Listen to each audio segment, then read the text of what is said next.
A parte norte, então, como não tinha mais pessoas para se recrutar, que estavam se recrutando voluntariamente, não estava tendo, resolveu então obrigar as pessoas a se alistar. Aí ela tinha a opção de, no início, tinha a opção de pagar um certo valor, me parece que é $300 na época, para se abster de ir para a guerra. Os adventistas então se organizaram e começaram a pagar para quem não podia ajudar, quem não podia pagar, e para aqueles que tinham dinheiro pagavam e não iam para a guerra. E a guerra continuou, prolongou-se, e agora o Estado ia tomar, para ver se ganhava a guerra, né, claro, resolveu então, já que estava tendo gente pagando para sair, para não ficar lá, resolveu então agora pôr a obrigatoriedade. Agora a pessoa não tinha mais opção de pagar. A pessoa ia passar a ter que ir para a guerra. Era obrigado. E agora o que a igreja adventista ia fazer? Até então a igreja adventista estava falou, não, nós não é a favor, né? Que nós não é a favor da escravatura e tudo, e nós não somos a favor da guerra. E aí eles não queriam guerrear e não foram. O Estado tinha essa opção, dava essa opção para eles. Mas aí agora o Estado não ia dar mais essa opção. O Estado agora resolveu obrigar. Agora era obrigatório. Ou entrava no exército ou morria. E agora o que os adventistas vão fazer? Então, o marido da Ellen White escreveu um artigo na Review and Herald falando que isso tem no meu blog, tá? Vocês podem ter acesso lá no meu blog, tem. Depois eu vou deixar o link e vocês podem ter acesso ao que está escrito aqui no livro da Reforma, aos ECD da Reforma, tá? O capítulo onde fala sobre isso.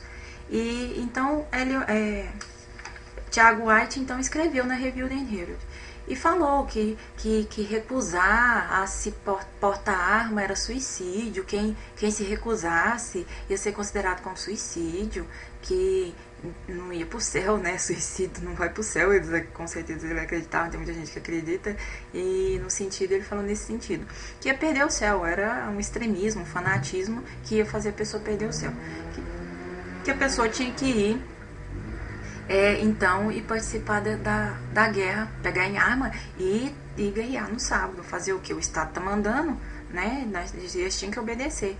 Deus manda a gente obedecer às leis. Então, e a gente agora se matar não seria o correto. Mas por que a Tiago White deu esse parecer e falou sobre isso? Porque aparentemente, mas ir pra guerra, e a lei de Deus não é mais importante, né? Aí o Antônio Dourado, ele dá algumas dicas aqui em outro capítulo anterior, falando sobre na Bíblia, né? Tiago White só tinha a Bíblia, né? Ellen White não sabia de nada, não tava, tanto é que foi bem depois a visão dela. Eles tinham a Bíblia, mas agora na Bíblia eles não acharam nada. O que eles tinham que tem na Bíblia falando que não pode guerrear? E aí eles têm o caso de Ló, de Samuel, que matou, né? Davi, que Elias, que matou os 400 profetas de Baal, Neemias. E aí ele cita vários casos aqui de pessoas da Bíblia que participaram, que eram profetas e ainda mataram, né? E nem por isso deixou de desobedecer a Deus. O não matarás, nesse caso não valeu, porque se valesse, como é que vai fazer?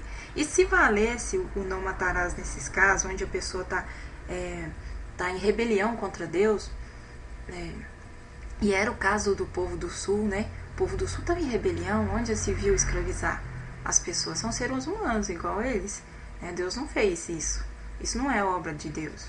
Então Deus estava a favor do norte, não do sul, mas estava tendo coisa errada no norte.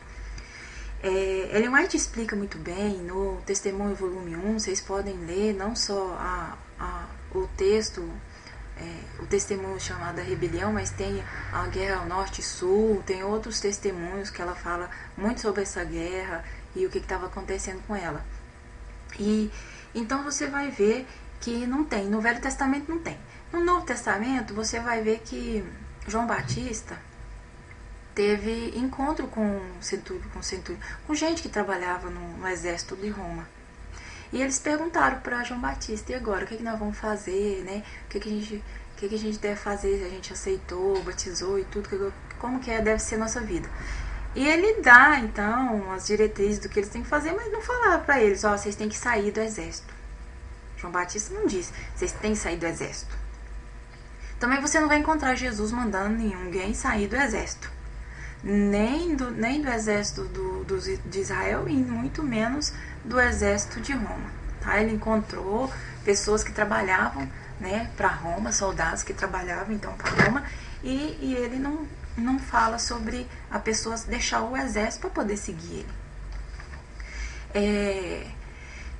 Você vai ver também que Pedro, depois que Jesus morreu, ressuscitou e foi chamado, você vê que Jesus dá uma visão para Pedro dos animais lá em Atos, e Pedro vai e prega para esse centurião, se não me engano, e também você não vai ver ele falando, você tem que sair do exército, né, de Roma, porque Roma é maligna ou coisa nesse sentido e tá errado, você tem que sair do exército, e agora, porque você aceitou Jesus, você não pode mais pertencer ao exército, não pode combater, ou coisas nesse sentido. Não é isso. Então, a reforma, na verdade, ela não tem como ela se basear. Ela pode se basear num texto aqui, que a gente é de paz, eu concordo, a gente deve ser de paz mesmo, mas também não tem como você pegar e agora você não tem um claro assim do Senhor lá na Bíblia, né, sobre esse assunto. Então eles pegaram e falaram, e ele falou isso e teve algumas reações, algumas pessoas se escreveram concordando, 2 pessoas não concordaram, né, tiveram posição como os reformistas. Uma delas é o pai do Wagner, né, que também era Wagner,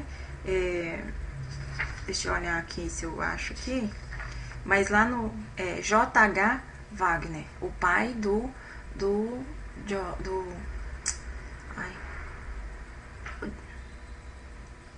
eu não me lembro agora eu me esqueci mesmo. Mas esse J.H. Wagner é o pai do Wagner que vem depois, em 1888, junto com Jones, pregar a mensagem de justificação pela fé. Né? Então o pai dele, do Wagner, foi contra. A posição dele é a mesma dos reformistas. Ele fala que minha presente convicção é que eu sofreria antes o resultado de um recrutamento e confiaria em Deus quanto às consequências, de preferência aceitar uma avaliação de $100 da minha consciência. Aqui ele estava, no caso aqui é $100, não era 300, eu não confundi. Então, ele achava o seguinte, que ele preferia sofrer as consequências, né, de morrer do que pagar $100 ou coisa assim, semelhante, né?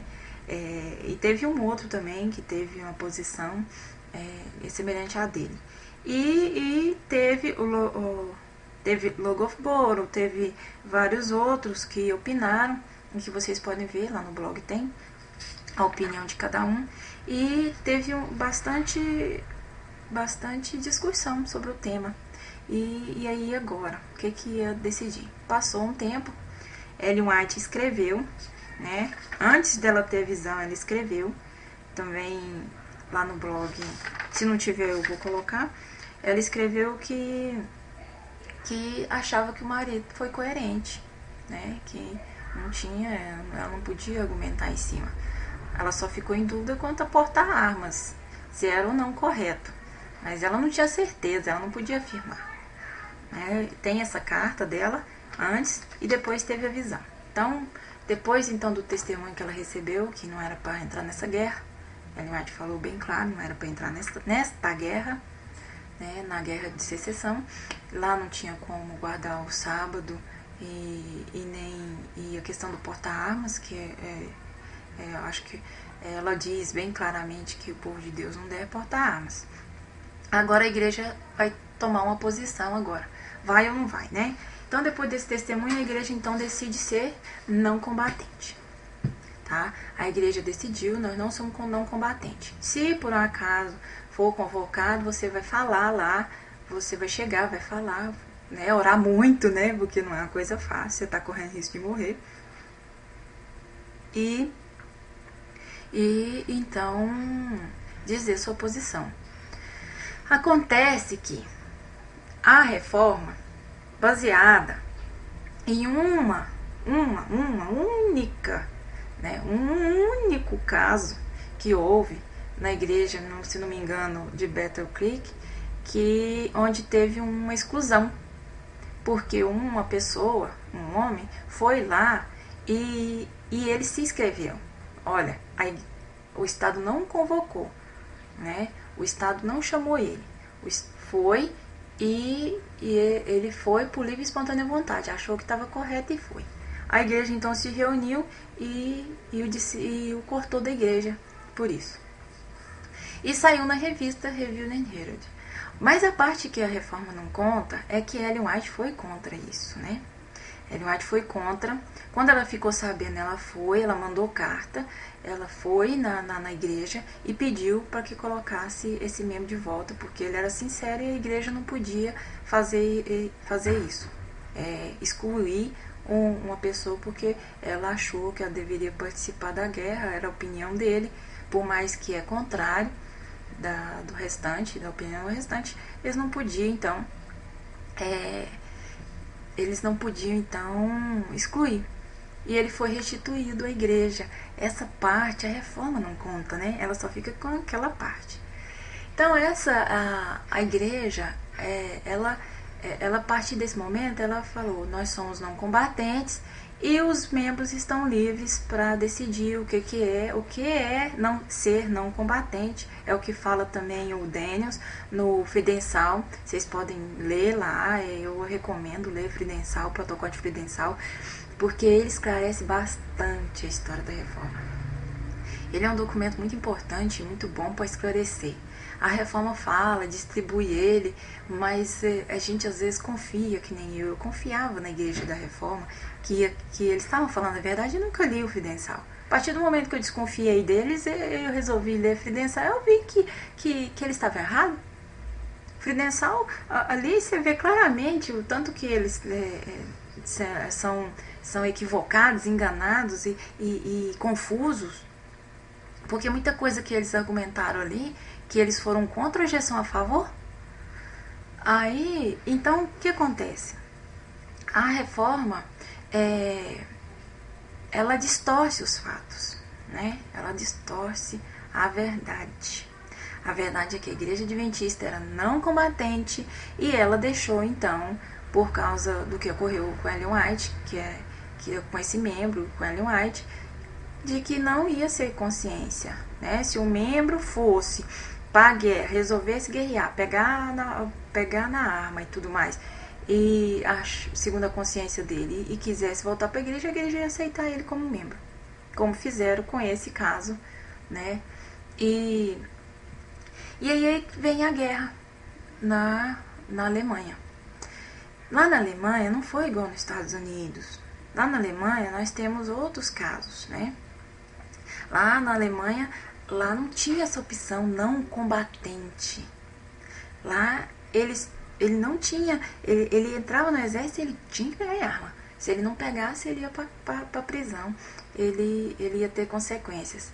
É gente muito lutada aqui, dali, os adventistas, ainda alguns irmãos conseguiram entrar na Cruz Vermelha, trabalhar como ajudantes na guerra, né? Mas a reforma foi contra. Tá? A reforma, ela foi contra. No Fridensal, no protocolo de Fridensal, você vai ver, nós vamos ver, eu vou, no próximo vídeo eu vou colocar o protocolo de Fridensal, a gente vai ver que a posição da reforma, tá? Sobre a guerra. Por enquanto a gente vai ficar com a posição da igreja adventista. Então a igreja adventista, eu vou colocar aqui eu estou explicando, mas eu vou colocar os documentos para as pessoas terem acesso. Então a igreja, ela sempre teve essa posição não combatente, e de liberdade de consciência, se a pessoa quisesse então combater e achasse que fosse que era correto combater, né? E aquela que não achasse que não era correto combater, não combatia. A igreja em si, a instituição em si, não abriu mão dessa posição, ela não mudou. O que houve foi um problema somente na Alemanha, do qual, se você se colocar, porque acontece muitas vezes, a pessoa não se coloca no lugar, né? Se coloque no lugar do Dale e do Conrad. Coloca, se põe no lugar deles. Você está no meio de uma guerra, num país nazista, com aquelas ideias nazistas. Você correndo risco de vida, o povo desesperado, não sabe o que faz, todo mundo com medo, tá todo mundo com medo. E agora o que você vai fazer? O governo pressionando, né? O povo lá dos Estados Unidos falou, não, 6 horas aí e resolve a questão. E eles achou que aquilo ali estava certo, né? Ceder ao governo e falar, não, o povo vai guerrear pra gente não ser perseguido. Aí fraquejaram, mas é ser humano. E você não ia fraquejar? E você ia ser forte? E se você morresse e perdesse o céu no seu fanatismo? Você não vai saber. Então, não é fácil. É muito fácil você estar do outro lado, num país onde tem liberdade. Você nunca foi numa guerra, nunca vai ter uma guerra, né? Talvez nunca vai ter, nunca vai ser preciso. Então não tem a mínima ideia. E você vai julgar o outro lá, que passou por uma situação que você não tem a mínima ideia o que é. Se coloca no outro lugar. Coloca no lugar deles, né? Eu fiz foi isso. Me coloquei no lugar deles. O que eu ia fazer, né? E depois também, é claro, do fato de eu ter lido que a reforma tinha abandonado a sua posição também. E fraquejou na Romênia. Na Segunda Guerra Mundial, o povo ficou com medo. Uai, isso é do ser humano ter medo de morrer, isso é natural. Agora, o que acontece? Agora eles passaram na pele, né? Eles viram que a coisa não é fácil. Mas aí, o erro lá na nossa igreja, tudo bem, foi um erro local, só lá na Romênia, né? Não tem problema. Isso aí não deixa, Deus não desaprova, não. Nós continuamos sendo povo de Deus. Mas se Deus perdoa o erro deles, por que não perdoa da igreja adventista? Né? Por que não perdoa da igreja adventista? A igreja adventista é tão pior assim? Então eles querem colocar, a igreja da reforma quer colocar a igreja adventista com o pecado dela muito maior do que o deles. Eles fazem igual, talvez até pior, mas o deles tem perdão. Mas a igreja adventista nunca tem perdão. Nunca. Tá? Pode acontecer coisa até pior neles. Mas Deus perdoa e eles não deixam de ser povo de Deus, não. E aí a gente vai ver, e eu quero contar pra vocês o que Nicolice conta no livro do pecado. Né? Mais pecados.